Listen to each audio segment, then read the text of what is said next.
dreamt that I was dreaming of a dream I've dreamt before, of strange and haunting places my psyche explored with horror. It started in a bedroom, in a desolate, serene, second-story tenement in a dusty, rustic scene.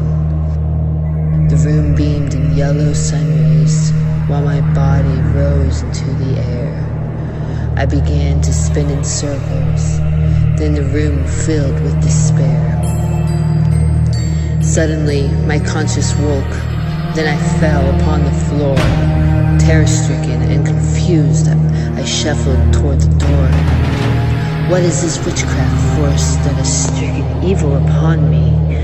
Was I some clueless victim of a demonic game of trickery?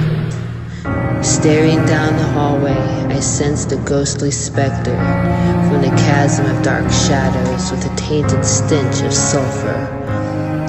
I crept oh so slowly as to not be seen nor heard down the wood-carved staircase when I heard a whisper slurred. "Come with me, your soul is mine." I listened and I shuddered in the midst of murky mist when the nameless banshee uttered.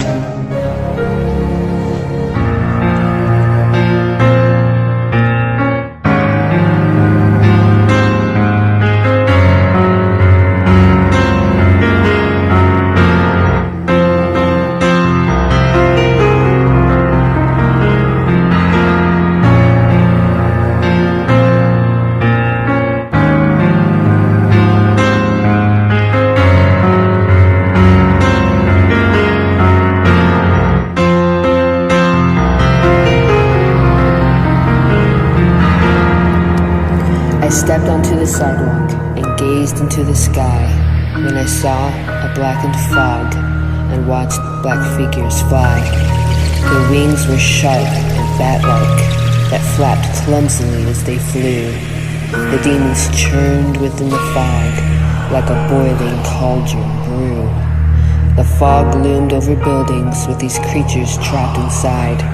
The sky turned as black as night. I had to find some place to hide. I ran into a churchyard and to the mausoleum door. As soon as I stepped in, this place was different from before. The church changed into an insane asylum with whitewashed floors and walls. No one seemed to notice me as I wandered down the halls. I saw one door was open, so I thought I'd peek inside. I saw a girl curled in the corner as if trying to hide. Her face was buried in her knees, so I addressed her with a stutter. "Excuse me, ma'am?" She looked up slowly, and her eyes began to flutter. Then the black fog started seeping from her mouth and nose and eyes. I turned around and started running in fear of my demise. I tore through the corridors as fast as I could run and exited the building, then to a new place I had come.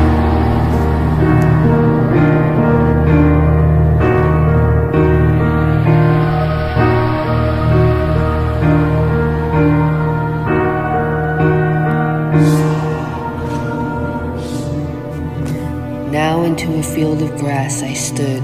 A condemned cottage lay in the distance, but still in view. It was rotten with decay. I had to find some shelter as the clouds came rolling in, with ignorance of knowing another nightmare would begin. I walked up the wooden staircase. The porch was rickety and old. The atmosphere was wretched, inside smoldering in mold.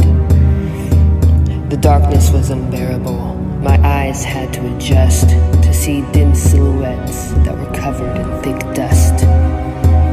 I came upon a broken door and saw the corner of a bed.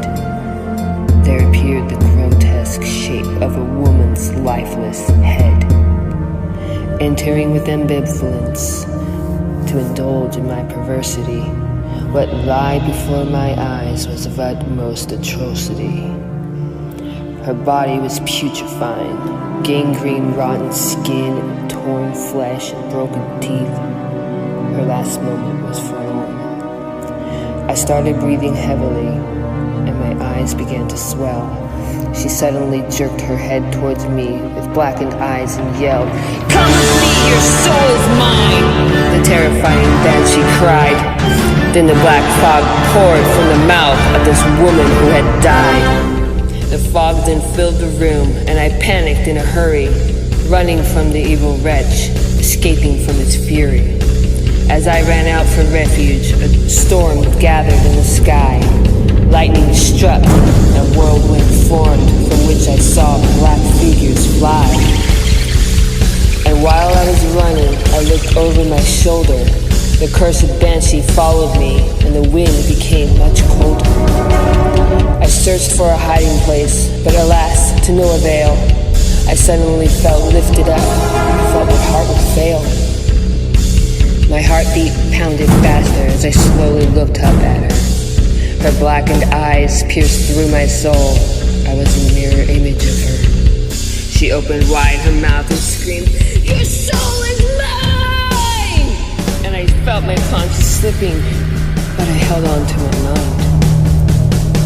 I proceeded to struggle for freedom. I bit, I kicked, I clawed. Finally, I set myself free.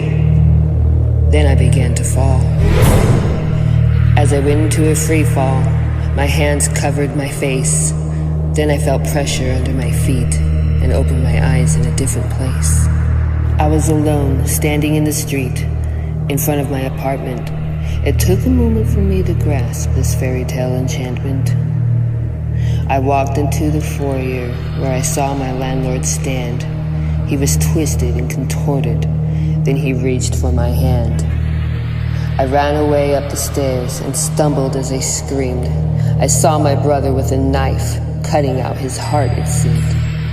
I let out another scream as I watched my brother bleed. My heart sunk, but I moved on to try and stop this evil deed. I locked the door behind me as I rushed into my room. I frantically searched for my Bible to find salvation from this doom. I discovered it was missing from the drawer of my dresser. Then the black fog filled the room. There, once again, was my oppressor. "Come with me, your soul is mine," she repeated to me yet again. This was it, my time had come. Let the charade come to an end.